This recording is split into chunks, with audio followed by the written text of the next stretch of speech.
नमस्कार मित्रांनो, आज आपण इयत्ता 10वी विज्ञान भाग 1 बोर्डाला आलेले प्रश्न बघणार आहोत. जे की ह्याच्यामध्ये बरेच प्रश्न आहे जे की तुमच्या पूर्व परीक्षेला आणि बोर्ड परीक्षेला येणारे दाट शकत आहे.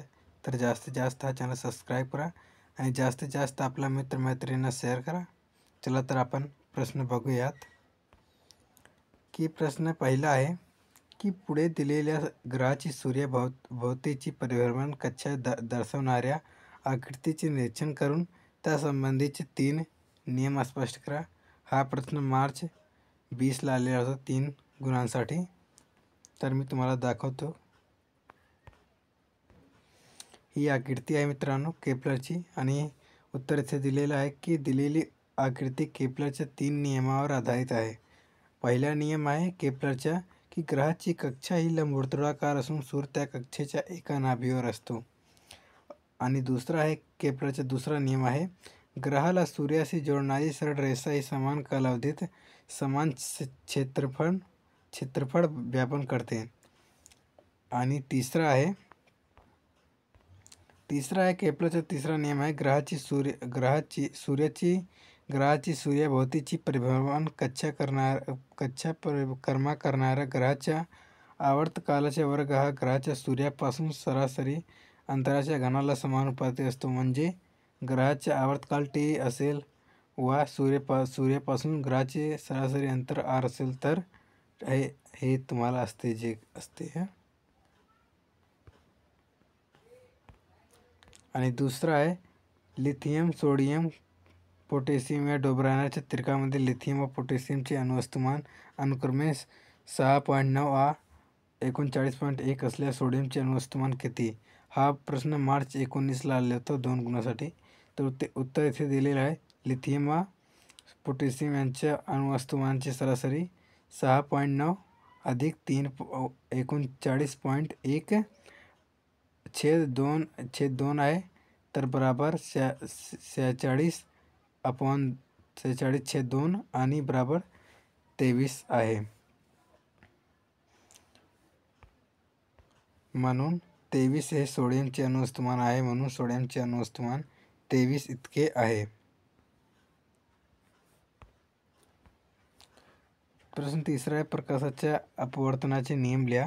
हा प्रश्न सप्टेंबर 21 आणि मार्च 22ला आलेला होता 2 गुणासाठी. उत्तर काय आहेत? प्रकाशाच्या अपवर्तनाचे नियम. आपाती किरण व अपवर्तित किरण आपात बिंदूपासून असलेल्या स्तंभिकेच्या विरुद्ध बाजूस असतात व ते तिन्ही म्हणजे आपाती किरण, अपवर्तित किरण व स्तंभिका एकाच प्रतलात असतात. दिलेल्या माध्यमांच्या जोडीकरता SINI छेद SINR हे गुणोत्तर स्थिर असते. येथे I हा आपाती कोन असून R हा अपवर्ती कोन आहे. या गुणोत्तरास पहिल्या माध्यमाच्या संदर्भात दुसऱ्या माध्यमाचे अपवर्तनांक म्हणतात. हा तुम्हाला 2 गुणांसाठी विचारलेला होता प्रश्न. आणि तिसरा आहे पुढे दिलेल्या आकृतीचे निरीक्षण करून त्या खाली प्रश्नांची उत्तरे लिहा. हा मार्च 20ला आलेला होता 3 गुणांसाठी. हा अपवर्तित किरण आहे आणि आपाती किरण आहे. हा हवा येत आहे आणि हा काच आहे. तर प्रश्न पहिला आहे आकृतीवरून कोणत्या क्रियेचा बोध होतो? तर आकृतीवरून प्रकाशाची अपवर्तन क्रियेचा बोध होतो. आणि B आहे त्या क्रियेसंबंधीचे 2 नियम लिहा. इथे 2 नियम लिहिलेले आहेत की त्या क्रियेसंबंधीचे 2 नियम. पहिला नियम आहे आपाती किरण व अपवर्तित किरण आपात बिंदूपाशी असलेल्या स्तंभिकेच्या विरुद्ध बाजूस असतात व ते तिन्ही म्हणजे आपाती किरण, अपवर्तित किरण व स्तंभिका एकाच प्रतलात असतात. दिलेल्या माध्यमांच्या जोडीकरता SINI/SINR हे गुणोत्तर स्थिर असते. येथे I हा आपाती कोन असून R हा अपवर्ती कोन आहे. या गुणोत्तरास पहिल्या माध्यमाच्या संदर्भात दुसऱ्या माध्यमाचे अपवर्तनांक म्हणतात. आणि तिसरा आहे की बहिर्गोल भिंगाने तयार होणारी प्रतिमा मिळवण्यासाठीचे कोणते 2 नियम लिहा. हा प्रश्न जुलै 19ला आलेला होता 2 गुणांसाठी. उत्तर आहे बहिर्गोल भिंगाने तयार होणारी प्रतिमा मिळवण्यासाठीचे नियम. पहिला आहे जर आपाती प्रकाशकिरण भिंगाच्या मुख्य अक्षाला समांतर असेल तर अपवर्तित प्रकाश किरण भिंगाच्या मुख्य नाभीतून जातो, आणि दुसरा जर आपाती प्रकाश किरण भिंगाच्या मुख्य नाभीतून जात असेल तर अपवर्तित प्रकाश किरण भिंगाच्या मुख्य अक्षाला समांतर जातो.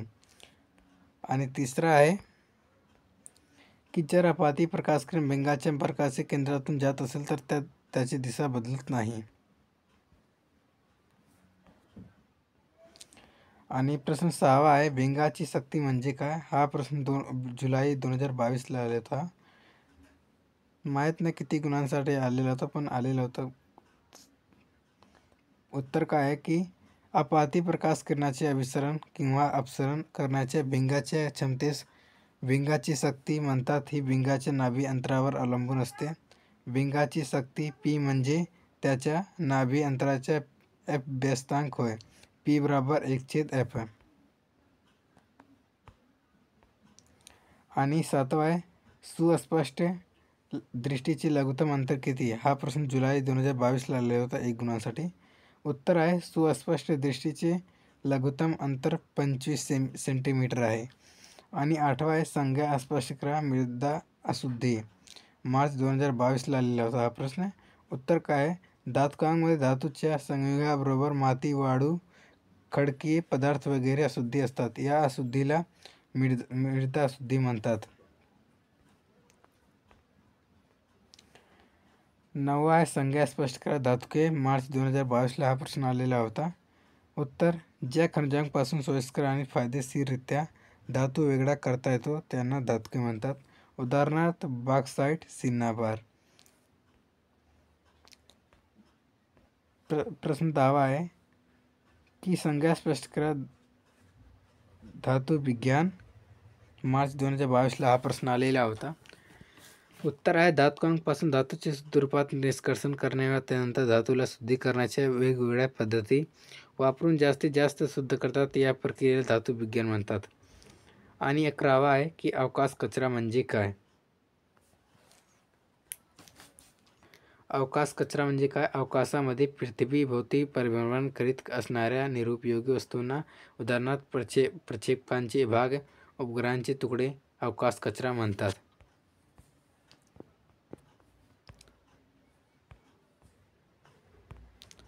आणि प्रश्न 12वा, रेडॉक्स अभिक्रिया म्हणजे काय ते स्पष्ट करा व अभिक्रियेची 2 उदाहरणे द्या. हा प्रश्न जुलै 2022ला आलेला होता. 2 गुणांसाठी आलेला होता. इथे लिहिलेला 2 गुण. उत्तर काय आहे की ज्या रासायनिक अभिक्रियेत एकाच वेळी जेव्हा ऑक्सिडीकरण व छपन या दोन्ही अभिक्रिया घडून येतात तेव्हा त्या अभिक्रियेला रेडॉक्स अभिक्रिया म्हणतात. रेडॉक्स अभिक्रिया बराबर छपन अधिक ऑक्सिडीकरण. रेडॉक्स बराबर रिडक्शन प्लस ऑक्सिडेशन. दुसरा आहे, रेडॉक्स अभिक्रियेत एका अभिक्रियाकारकाचे ऑक्सिडीकरण होते तर दुसऱ्या अभिक्रियाकारकाचे छपन होते. ऑक्सिडकामुळे छपनाचे ऑक्सिडीकरण होते व छपनकामुळे ऑक्सिडिकाचे छपन होते. उदाहरण Cu+OS plus H2G plus CuH2OG या अभिक्रियेच्या वेळी कॉपर ऑक्साईड मधील ऑक्सिजनचा अणू बाहेर पडतो, अर्थात त्याचे छपन होते, तर हायड्रोजनचा अणू ऑक्सिजन स्वीकारतो आणि पाणी H2O तयार होते. म्हणून हायड्रोजनचे ऑक्सिडीकरण होते. ऑक्सिडीकरण व छपन या अभिक्रिया एकाच वेळी घडतात. रेडॉक्स अभिक्रियेचे उदाहरण इथे दिलेले आहेत. 2 दिलेले आहेत, ते तुम्ही वाचून घ्या. प्रश्न 13वा आहे, टिपाल्या संमिश्रीकरण. मार्च 2020ला आलेला होता हा प्रश्न. पहिला आहे, धातूची क्षरण व पावण्याची तीव्रता कमी करण्यासाठी 2 किंवा अधिक धातू किंवा एक धातू आणि एक अधातू यांना ठराविक प्रमाणात मिसळून तयार होणाऱ्या एकजिन्सी मिश्रणाला संमिश्रण म्हणतात. संमिश्रणाचे भौतिक गुणधर्म हे त्याच्या घटक पदार्थापेक्षा वेगळे. यात धातूंची क्षरण पावण्याची तीव्रता कमी करणे हा महत्त्वाचा हेतू असतो. उदाहरण आहे, पितळ संमिश्र तांबे आणि जस्तापासून बनले आहे. ब्रांज हे संमिश्र 90% तांबे व 10% काथिल यांपासून बनलेले स्टेनलेस स्टील आहे. 74% लोखंड, 8% कार्बन आणि 18% क्रोमियम या धातूंपासून बनलेले आहे.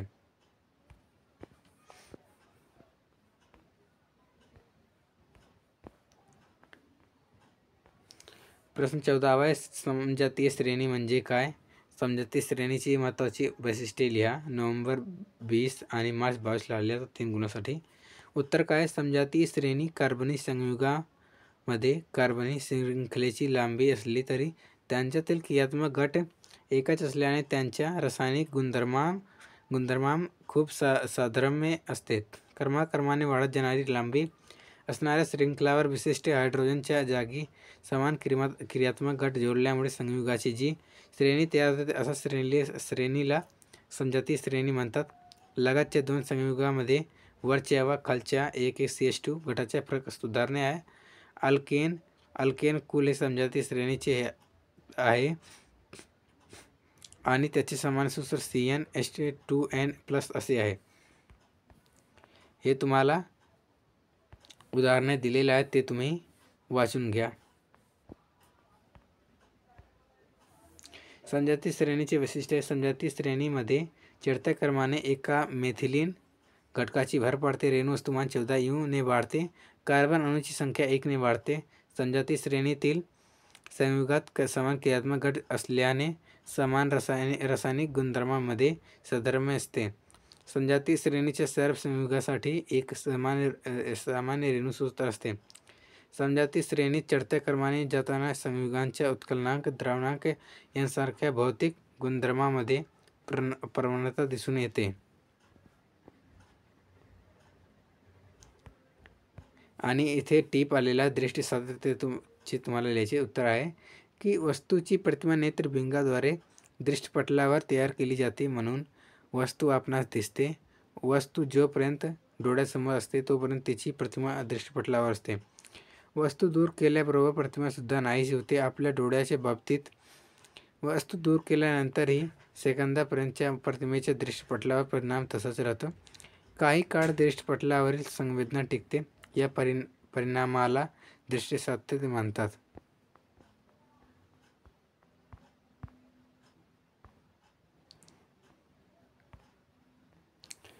सोळावा फरक स्पष्ट करा. दूरदृष्टता आणि निकटदृष्टता. तीन मुद्दे कमीत कमी तुम्हाला लिहायचे आहेत. हा प्रश्न सप्टेंबर 21ला आलेला 3 गुणांसाठी. उत्तर दूरदृष्टता, निकटदृष्टता. पहिला आहे दूरदृष्टता. या दोषामध्ये दूरच्या वस्तू स्पष्ट दिसतात पण जवळच्या वस्तू स्पष्ट दिसत नाही. आणि या दोषामध्ये डोळ्यातील पारपटल व नेत्रबिंग यांची वक्रता कमी होते. संभाव्य कारण. या दोषामध्ये डोळ्याचे बिंग व डोळ्यातील दृष्टिपटल यांच्यातील अंतर कमी होते. संभाव्य कारण. निकटदृष्टता व दोषामध्ये जवळच्या वस्तू स्पष्ट दिसतात पण दूरच्या वस्तू स्पष्ट दिसत नाही. आणि दुसरा आहे या दोषामध्ये डोळ्यातील पारपटल व नेत्रबिंग यांची वक्रता वाढते. संभाव्य कारण. या दोषामध्ये डोळ्याचे भिंग व डोळ्यातील दृष्टिपटल यांच्यातील अंतर वाढते. संभाव्य कारण.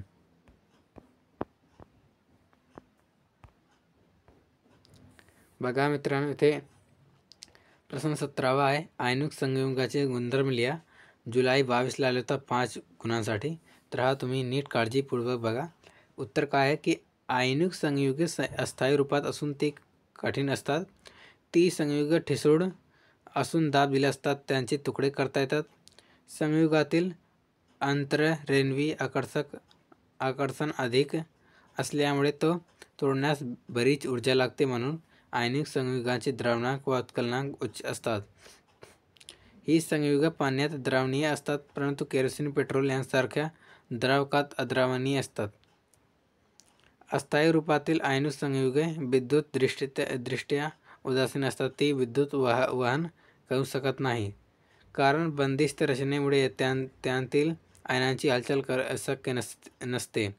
परंतु वितळलेल्या अवस्थेत किंवा द्रावणातून मात्र विद्युत वहन होते.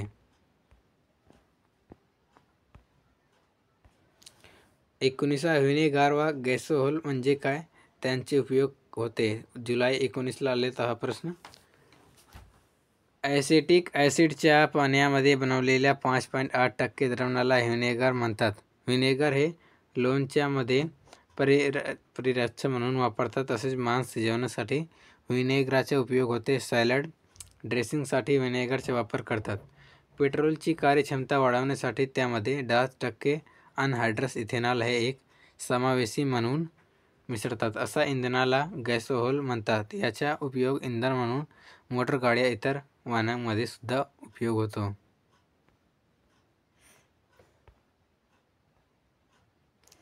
इथेनॉलचे उपयोग लिहा. जुलै 22ला आले होता 2 गुणांसाठी. पहिला आहे की उत्तर आहे की औद्योगिक क्षेत्रात इथेनॉलचा द्रावक म्हणून वापर करतात. इथेनॉलचे उपयोग टिंकरचे आयोडीन खोकल्याचे मिश्रण असे औषधे तसेच अनेक बलवर्धकांमध्ये करतात. इथेनॉल स्वच्छ इंधन म्हणून वापरले जाते.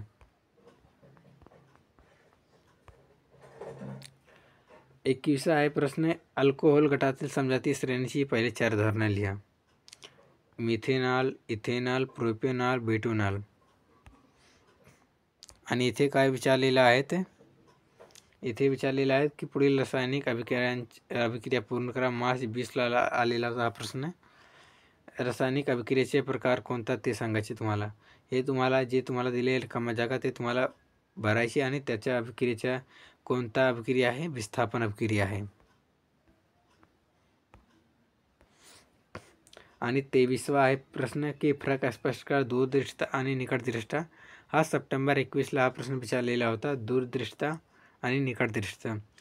काय आहे की दूरदृष्टता या दोषामध्ये दूरच्या वस्तू स्पष्ट दिसतात पण जवळच्या वस्तू स्पष्ट दिसत नाही.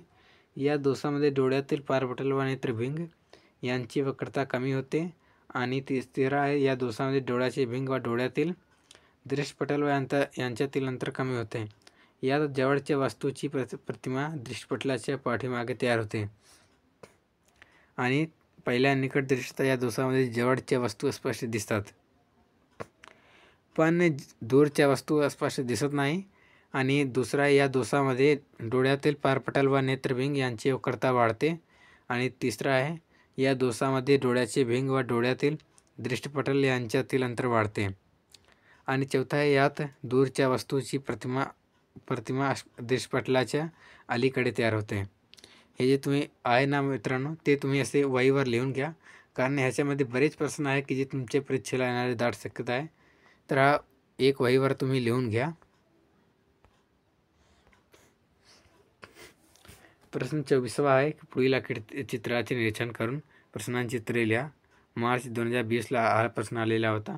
हा जे चित्र दिसते ना ते तुम्हाला निरीक्षण करायचे आहेत आणि तुम्हाला त्याचे उत्तरे लिहायचे आहेत. प्रश्न पहिला आहे की गंज म्हणजे काय? इथे उत्तर आहे. गंज म्हणजे काय की धातूच्या पृष्ठभागावर एक प्रकारचे तांबूस रंगाचा अस्थायी रूप थर जमा झालेला दिसतो त्या थरास गंज म्हणतात. आणि दुसरा आहे बी की गंजाचे रासायनिक सूत्र कोणते? गंजाचे रासायनिक सूत्र Fe2O3 आणि H2O आहे. आणि सी आहे लोखंडाचे ऑक्सिडीकरण क्रियेतील धनाग्र अभिक्रिया लिहा. धनाग्र अभिक्रिया आहे की F2S F2O AQ+ AE आहे. आणि डी आहे लोखंडाचे ऑक्सिडीकरण क्रियेतील ऋणाग्र अभिक्रिया लिहा. ऋणाग्र अभिक्रिया आहे O2 आणि 4E आणि 2H2O आहे. आणि ई आहे धातूचे क्षरण म्हणजे काय? वातावरणातील विविध घटकांमुळे धातूचे ऑक्सिडीकरण होते व पर्यायाने त्यांची होते त्याच क्षरण म्हणतात.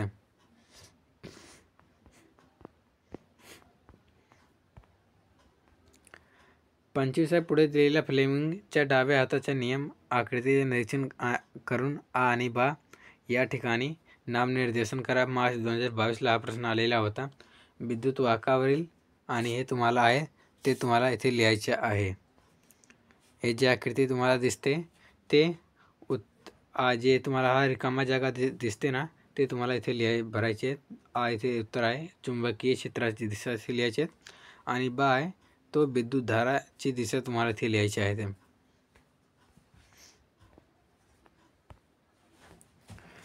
प्रश्न 26 आहे. खाली दिलेल्या फ्लेमिंगच्या उजव्या हाताच्या नियमाच्या आकृतीचे निरीक्षण आ आणि बा योग्य ठिकाणी नामनिर्देशन करा.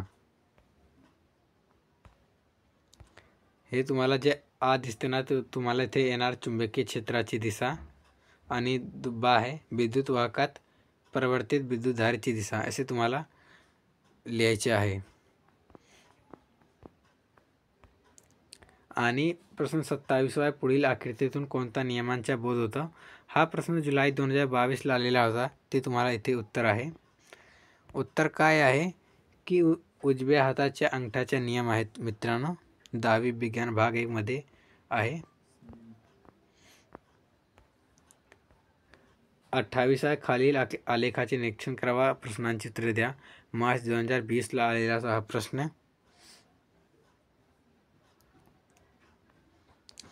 हा जे आलेख दिसत आहे ते तुम्हाला याच्या काळजीपूर्वक निरीक्षण करायचे आणि तुम्हाला प्रश्नांची उत्तरे द्यायची आहेत. प्रश्न काय आहे की सध्याच्या आलेखावरून कोणत्या प्रक्रियेचा बोध होतो? पाण्याचे असंगत आचरणाचे बोध होतो. आणि ही प्रक्रिया कोणत्या तापमान दरम्यान घडते? आकृतीमधील 0 डिग्री सेल्सिअस ते 4 डिग्री सेल्सिअस दरम्यान घडते. असे तुम्हाला आकृतीचे निरीक्षण करून तुम्हाला प्रश्नांची उत्तरे लिहायची आहेत. आणि 29वा प्रश्न आहे, खालील आलेखाचे निरीक्षण करा, प्रश्नांची उत्तरे द्या. सप्टेंबर 2021ला हा प्रश्न आलेला होता. हा जी आकृती आहे ते तुम्हाला काळजीपूर्वक निरीक्षण करायचे आहेत आणि तुम्हाला प्रश्नांची उत्तरे द्यायची आहेत. प्रश्न काय, उष्णता स्थानांतर कुठून कुठे होते? उत्तर आहे की उष्णता स्थानांतर हे वस्तूकडून थंड वस्तूकडे होते. अशा स्थितीत आपणास उष्णतेच्या कोणत्या तत्वाचा बोध होतो? उष्णता विनिमयाचे तत्व. या तत्वाचा उपयोग पदार्थाच्या कोणत्या गुणधर्माच्या मापनासाठी केला जातो? उत्तर आहे पदार्थाची विशिष्ट उष्माधारकता. आणि 30वा प्रश्न आहे, होपच्या उपकरणाची आकृती काढा. मार्च 2022ला हा प्रश्न आलेला होता. होपच्या आहे ते तुम्हाला उत्तर अशी आकृती तुम्हाला काढायची आहेत. आणि इंद्रधनुष हे प्रकाशीय अपस्खलन, अपवर्तन आणि आंतरिक परावर्तन या तिन्ही नैसर्गिक घटनांचे एकत्रीकरण आहे. हे आकृतीने स्पष्ट करा. 5 गुणांसाठी आलेला होता हा प्रश्न. सप्टेंबर 21ला आलेला होता हा प्रश्न. त्याचे तुम्ही आकृती बघून घ्या. या आकृती तुम्ही बघून घ्या आणि याच्यावरून उत्तर आहेत ते तुम्ही वाचून दाखवतो मी तुम्हाला. उत्तर आहे, पाऊस थांबल्यावर वातावरणातील पाण्याच्या थेंबामुळे सूर्यप्रकाशाचे अपवर्तन, अपस्खलन, आंतरिक परावर्तन व पुन्हा अपवर्तन झाल्यामुळे प्रकाशात इंद्रधनुष दिसते. सूर्यप्रकाश म्हणजे जांभळा, पारवा, निळा, हिरवा, पिवळा, नारंगी व तांबडा अशा 7 रंगांचे मिश्रण होय. पाऊस थांबल्यावर वातावरणात पाण्याचे असंख्य लहान थेंब असतात. सूर्यप्रकाश पाण्याच्या थेंबावर पडला असता हवेतून पाण्याच्या शिरताना प्रकाशाचे अपवर्तन व अपस्खलन होते. आणि दुसरा आहे, पाण्याच्या थेंबामध्ये प्रकाशाचे आंतरिक परावर्तन होते. आणि तिसरा आहे, पाण्यातून हवेत शिरताना प्रकाशाचे परावर्तन होते. आणि तिसरा आहे की पाण्याचे अपवर्तनांक वेगवेगळ्या रंगांचे प्रकाशासाठी वेगवेगळ्या असतो. जांभळ्या रंगांसाठी ते सर्वात जास्त तर तांबड्या रंगांसाठी तो सर्वात कमी असतो. त्यामुळे हवेतून पाण्यात शिरताना प्रकाशाचे अपस्खलन वेगवेगळ्या रंगांमध्ये पृथक्करण होते. आकृती पहा. या आकृतीत केवळ तांबडा व जांभळा हे 2च रंग दाखवलेले आहेत. 5 रंग या रंगाच्या दरम्यान असतात. इतर वातावरण पाण्याचे असंख्य असतात व ते छोट्या लोलकाप्रमाणे कार्य करतात. त्यांचे एकत्रित परिणामाने इंद्रधनुष तयार होते. यात तांबडा रंग बाहेरच्या बाजूला तर जांभळा रंग आतल्या बाजूला असतो. इतर 5 रंगांच्या दरम्यान असतात. इंद्रधनुष दिसण्यासाठी सूर्य निरीक्षकाच्या मागच्या बाजूला असला पाहिजे तर पाण्याचे थेंब निरीक्षकाच्या पुढच्या बाजूला असले पाहिजेत.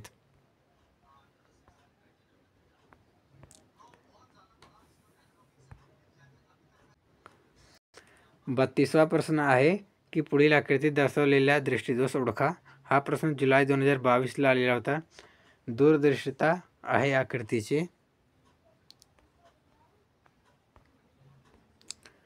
23 मानवी डोळ्यांची शास्त्रीयदृष्ट्या अचूक नामनिर्देशित आकृती काढून त्यावर आधारित प्रश्नांची उत्तरे लिहा. पहिला प्रश्न आहे, डोळ्यातील भिंग कोणत्या प्रकारची असते?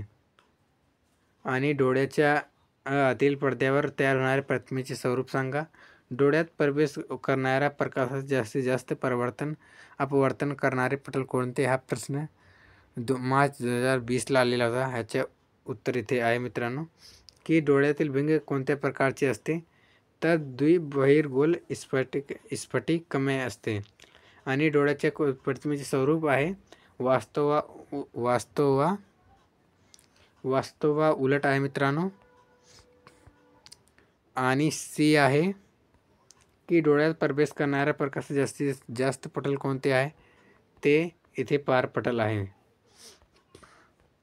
इथे आहे पारपटल आहे. आणि 34वा आहे प्रश्न, धातूंची अभिक्रियाशीलता श्रेणी दर्शवणाऱ्या आकृती निरीक्षण करून प्रश्नांची उत्तरे लिहा. हा जी आकृती ते तुम्हाला दिसते ना, त्याचे तुम्हाला निरीक्षण करायचे आहेत आणि त्या खाली प्रश्न आहेत, त्याचे उत्तरे तुम्हाला द्यायचे आहेत. पहिला आहे की पाण्याबरोबर अपक्रिया होणारे 2 धातूंची नावे. इथे उत्तर दिलेले आहेत की पाण्याबरोबर अपक्रिया होणाऱ्या 2 धातूंची नाव पोटॅशियम, सोडियम आहे. मध्यम क्रियाशील असणाऱ्या 2 धातूंची नावे. मध्यम क्रियाशील असणाऱ्या 2 धातूंचे नाव मॅग्नेशियम, ॲल्युमिनियम आहे. सी आहे सर्वाधिक व सर्वात कमी अभिक्रियाशील धातू कोणता आहे? सर्वात कमी अभिक्रियाशील धातू सोने आहे आणि सर्वाधिक अभिक्रियाशील धातू पोटॅशियम आहे.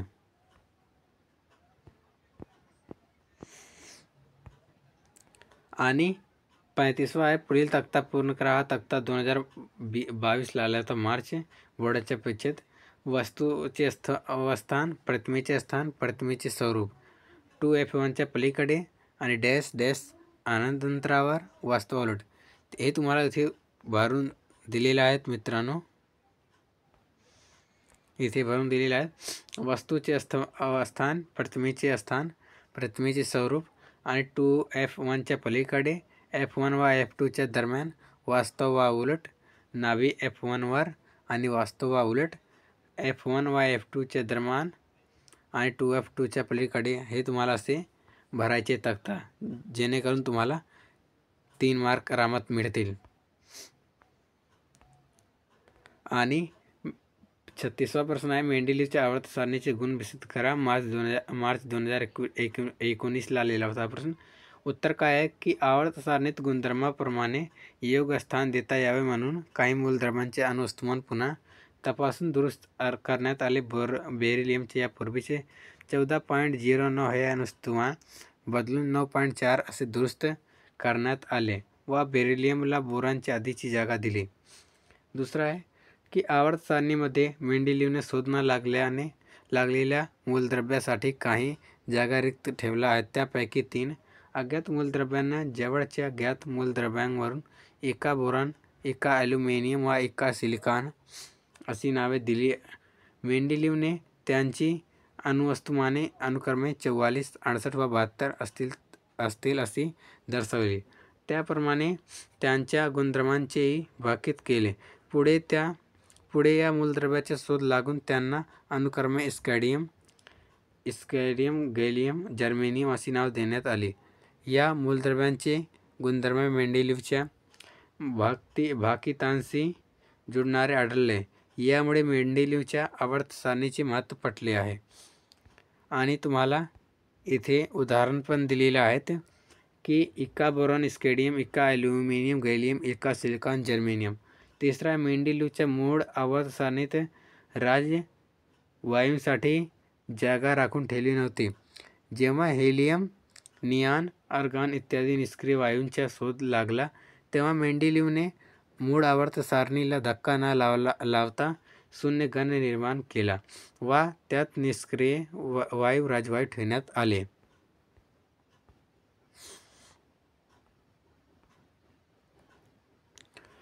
सैंतीसवा प्रश्न आहे की मेंडेलीवच्या आवर्त सारणीची दोष त्रुटी लिहा. सप्टेंबर 21 आणि मार्च 22ला आलेला होता प्रश्न काय आहे? मेंडेलीवच्या आवर्त सारणीत कोबाल्ट व निकेल या मूलद्रव्याची पूर्णांकी अणुवस्तुमान समान असल्याने त्यांच्या क्रमाबद्दल संदिग्धता होती. मेंडेलीवने आवर्त सारणी मांडल्यानंतर खूप काळाने समस्थानिकांचा शोध लागला. समस्थानिकांचे रासायनिक गुणधर्म समांतर अणुवस्तुमाने भिन्न असल्यामुळे मेंडेलीवच्या आवर्त सारणीत त्यांना कशा प्रकारे स्थान द्यावायचे हे एक मोठे आव्हान होते.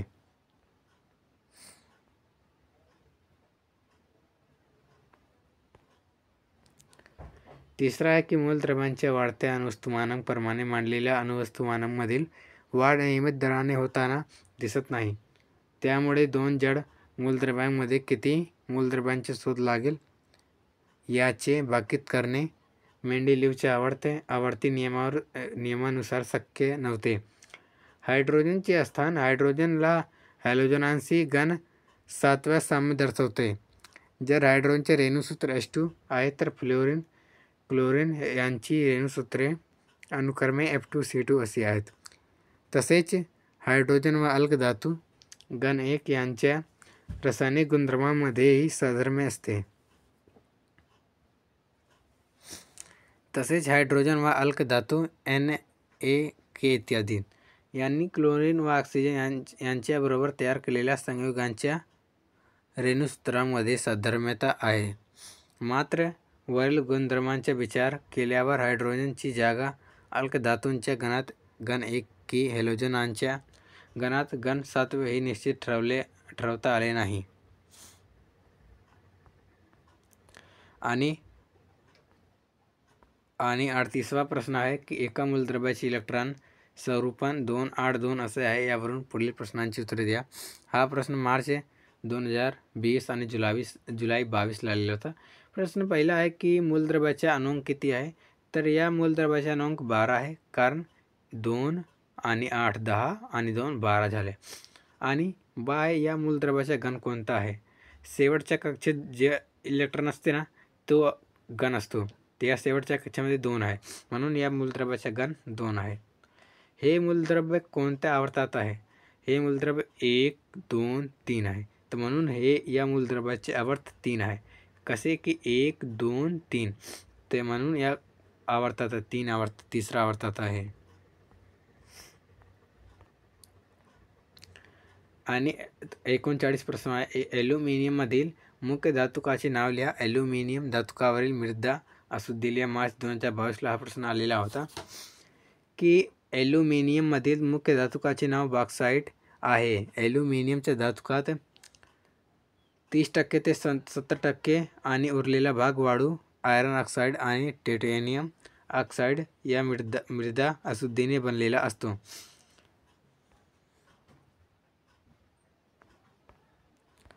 आणि 40वा प्रश्न आहे. कृत्रिम उपग्रह म्हणजे काय.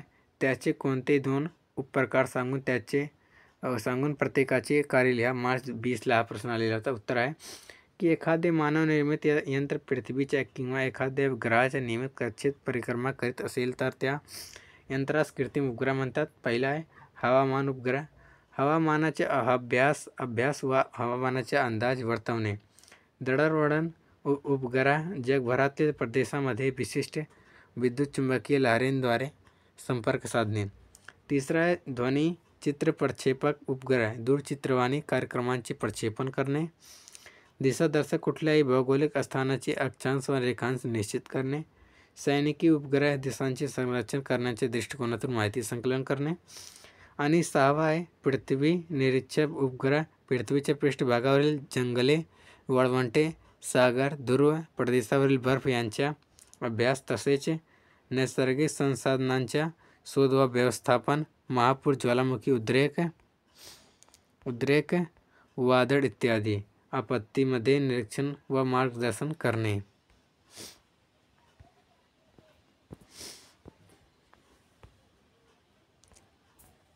आणि 41वा प्रश्न आहे की पुढील आकृतीवरून दिलेल्या प्रश्नांची उत्तरे लिहा. जुलै 2022 हा प्रश्न आलेला होता. हा आकृतीची तुम्हाला निरीक्षण करायचे आहेत आणि त्याखाली तुम्हाला प्रश्नांची उत्तरे लिहायची आहेत. प्रश्न पहिला आकृतीत दर्शवलेला यंत्र ओळखा.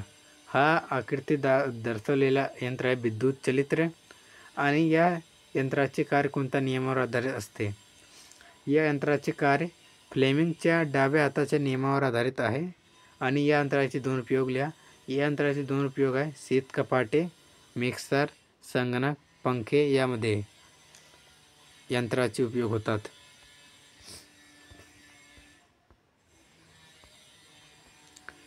42 प्रश्न आहे. पुढील तापमान कालिक आलेख स्पष्ट करा. जुलै 2022 हा प्रश्न आलेला होता. हा आलेख तुम्हाला काळजीपूर्वक निरीक्षण करायचे आहेत आणि त्या खाली प्रश्नांची उत्तरे द्यायची आहेत. बघा उत्तर काय दिलेलं आहे की बर्फ व पाणी यांच्या मिश्रणात सतत उष्णता दिल्यास काय होते. या तापमान कालिक आलेखात दाखवले आहे. या आलेखात रेख AB 0 डिग्री सेल्सिअस या स्थिर तापमानाला बर्फाचे पाण्यात रूपांतर होण्याची प्रक्रिया दर्शवते. यावेळी बर्फ उष्णतेचे शोषण करतो. ही प्रक्रिया बर्फाचे पूर्णपणे पाण्यात रूपांतर होईपर्यंत चालू राहते. बर्फाच्या सर्व तुकड्यांचे पाणी होईपर्यंत मिश्रणाचे तापमान 0 डिग्री सेल्सिअस असे स्थिर राहते. हे तापमान म्हणजे बर्फाचा वितरणांक होय. सर्व बर्फाचे पाणी झाल्यानंतर पाण्याचे तापमान 100 डिग्री सेल्सिअसपर्यंत वाढत जाते. तिसरा, या तापमानाला पाण्याचे रूपांतर वाफेत मोठ्या प्रमाणात होऊ लागते. सर्व पाण्याचे वाफेत रूपांतर असताना उष्णता ग्रहण केली जाते, पण तापमान स्थिर 100 डिग्री सेल्सिअस राहते. हे तापमान म्हणजे पाण्याचे उत्कलनांक होय.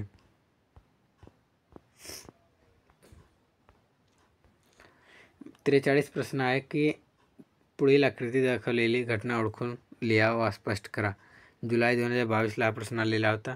प्रकाशाचे अपसरण हा आकृती आहे, ते तुम्हाला काळजीपूर्वक बघायची आहेत आणि त्याखाली उत्तरे दिलेली आहेत ते वाचायचे आहेत. की प्रकाश किरण काचेच्या त्रिकोणी लोलकावर पडले असता हवेतून लोलकामध्ये पुन्हा लोलकामधून हवेत प्रवेश करताना असे 2 वेळा त्यांचे अपवर्तन होते. आपतिकरण हे जरी लोलकाच्या पायापासून दूर जाणारे असले तरी लोलक त्रिकोणी असल्यामुळे निर्गत किरण पायाच्या दिशेला वळल्याचे दिसते. अशा रीतीने या किरणांचे विचलन होते. लोलकाच्या द्रव्याच्या काचेचा अपवर्तनांक निरनिराळ्या रंगांसाठी निरनिराळा असतो. त्यामुळे वेगवेगळ्या रंगांच्या प्रकाशकिरणांचे विचलन वेगवेगळ्या प्रमाणात होते. सुप्रकाश म्हणजे जांभळा, पारवा, निळा, हिरवा, पिवळा, नारंगी व तांबडा असा 7 रंगांचे मिश्रण होय. त्यामुळे शुभ्र प्रकाश लोलकावर पडला असता 7 रंगांची वर्णपंक्ती तयार होते. आणि तिसरा, काचेचा अपवर्तनांक जांभळ्या प्रकाशासाठी सर्वात जास्त तर तांबड्या प्रकाशासाठी सर्वात कमी असतो. त्यामुळे जांभळ्या प्रकाशाचे विचलन सर्वात जास्त तर तांबड्या प्रकाशाचे विचलन सर्वात कमी होते. इतर रंगांच्या प्रकाशाचे विचलन या दोहोंच्या दरम्यान असते. अशा प्रकारे लोलकाकडून शुभ्र प्रकाशाचे अपसरण घडून येते. आणि 44वा प्रश्न आहे की उतारा आहे ते की पुढील उतारा वाचून प्रश्नांची उत्तरे लिहा. मार्च 20 आल्या 3 गुणांसाठी. उतारा मी वाचतो. घरातील बीज जोडणी ते बीजयुक्त लाईव्ह त्या तटस्थ न्यूट्रल. उतारा भूसंपर्काने अर्थ असा 3 तारा असतात. बीजयुक्त व तटस्थ तारामध्ये असतात. बीजयुक्त व तटस्थ तारामध्ये 220 बी इतके विभवांतर असते. संपर्काने तार जमिनीस जोडली असते. उपकरणातील दोषामुळे किंवा बीजयुक्त तार व तटस्थ यांवरील प्लास्टिक आवरण निघून गेल्यामुळे या दोन्ही तारा एकमेकांना चिकटल्यास त्यातून खूप मोठी विद्युतधारा वाहू लागते व त्या ठिकाणी उष्णता निर्माण होऊन आजूबाजूला ज्वालाग्राही पदार्थ उदाहरण लाकूड, कापड, प्लास्टिक इत्यादी असल्यास आगीचा भडका उडू शकतो. यासाठीच खबरदारी म्हणून वितळ तारेच्या फ्यूज वायरचा उपयोग केलेला आहे. तर इथे प्रश्न दिलेला आहे की कोणत्या 2 प्रकारच्या तारांमध्ये 220 विभवांतर इतके असते. तर उत्तर आहे की बीजयुक्त तार व तटस्थ तार यामध्ये 20 विभवांतर असते. लघु परिपथन म्हणजे काय? उपकरणातील दोषामुळे किंवा बीजयुक्त तार व तटस्थ तार यांवरील प्लास्टिक आवरण निघून गेल्यामुळे दोन्ही तार एकमेकींना चिकटल्यास त्यातून खूप विद्युतधारा वाहते. परिणामी त्या ठिकाणी मोठ्या प्रमाणात उष्णता निर्माण होऊन आगीचा भडका उडू शकतो. यास लघुपरिपथन म्हणतात. आणि प्रश्न तिसरा आहे की बितर तारेचे कार्य कोणते? लघुपरिपथन होऊन आग लागण्याचा संभाव्य धोका टाळण्यासाठी विशिष्ट द्रव्यमान असलेली बितर तार वापरतात. ही तार वापरल्याने परिपथातून ठराविक मर्यादेपेक्षा जास्त विद्युतधारा जाऊ लागल्यास तारेचे तापमान एवढे वाढते की ती बिथरून परिपथ खंडित होतो. परिणामी उपकरणाचे नुकसान व धोका टाळला जातो. अशा प्रकारे बोर्डाला आलेले प्रश्न आपण बघितलेले आहेत. अजून जर तुम्हाला अशा प्रकारे अजून विषयाची पाहिजे असेल तर तुम्ही खाली कमेंट बॉक्समध्ये सांगा आणि जास्तीत जास्त आपल्या मित्रमैत्रिणींना शेअर करा हा चॅनल. आणि जर तुम्ही नवीन असाल आणि चॅनल सबस्क्राईब केलं असेल तर प्लीज सबस्क्राईब करून ठेवा. अशा प्रकारे तुम्हाला अजून व्हिडिओ मिळत राहतील. थँक्यू.